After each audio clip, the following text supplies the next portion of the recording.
सत्यवती, मत्स्यगंधा, योजनगंधा, धीवर कन्या, हस्तिनापुर की महारानी, अनेक नामों से जाने वाली एक स्त्री के बिना महाभारत की कहानी अधूरी रह जाती है।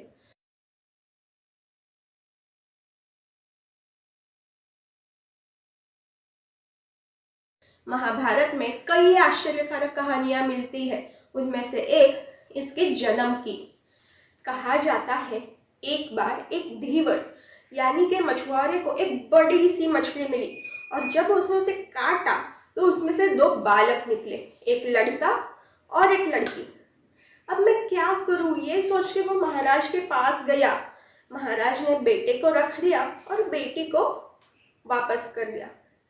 धीवर ने उस बेटी को पाल पोस कर बड़ा किया। उसने उसका नाम रखा सत्यवती। एक तो वो मछली से निकली थी, बाद में वो हमेशा मछुआरों के बीच में ही रही, उस बस्ती में रही, तो उसके शरीर को मछली की गंध आती थी, तो लोग उसे मत्स्यगंधा नाम से जानने लगे थे। तो ये नाम बदला ऋषि पराशर के आशीर्वाद से। उस आशीर्वाद से जो सुगंध प्राप्त हुआ तो उसे एक नई पहचान मिली, योजनगंधा। सत्यवती के दूरदृष्टि की कहानी के आरंभ में ही दिखाई देती है, जब वो कहती है कि हस्तिनापुर के सिंहासन पर मेरी संतान बैठेगी।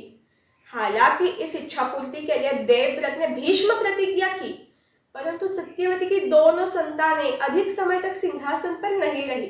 चित्रांगद गांधर्व युद्ध में मारा गया। तो विचित्र वीर अनेक बीमारों के कारण उसके लिए राजकन्याओं का हरण भी भीष्म ने ही किया।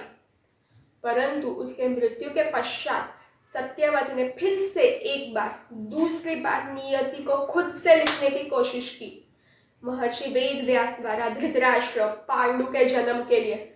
परंतु इस समय भी नियति ने कुछ और ही सोचा। धृतराष्ट्र अंध और पांडु बीमार। फिर भी कुछ वर्षों पश्चात कुरुराज्य को 105 राजकुमार मिले और इतने सालों से सत्यवती को जो उत्तराधिकारी की चिंता थी वो तो मानो नष्ट हो गई। उन्हीं 105 कुरुकुमारों के झगड़े से तंग आकर सत्यवती ने अपनी दोनों बहुएं अंबिका और अंबालिका के साथ वन में आश्रय लिया और वही वो मृत्यु को प्राप्त हो गई। परंतु जानने वाली बात यह है कि सत्यवती ने बार बार नियति को ललकारा। अपने आत्मविश्वास से जब हस्तिनापुर को कोई राजा नहीं था तो भीष्म के साथ राज्य चलाया। मछुआरे की बेटी से हस्तिनापुर की महारानी बनकर एक अलग ही स्त्री जीवन कथा का निर्माण किया। हर एक बार उसने अपनी नियति खुद स्वयं लिखने की कोशिश की और मात्र सप्ताह में अपना नाम अधोरेखित कर दिया। Hi folks, do you remember the bed time stories of Mahabharat या फिर अमर चित्र कथा? क्या हुआ, जिंदगी की दौड़ में कहानियां पीछे छूट गई? No worries, I will connect you with them with कुछ इंटरेस्टिंग फैक्ट्स जो मैंने पढ़े। और अगर आपको फिर से एक बार महाभारत से जुड़ना है तो join me, support me and I will share 1 video every Sunday.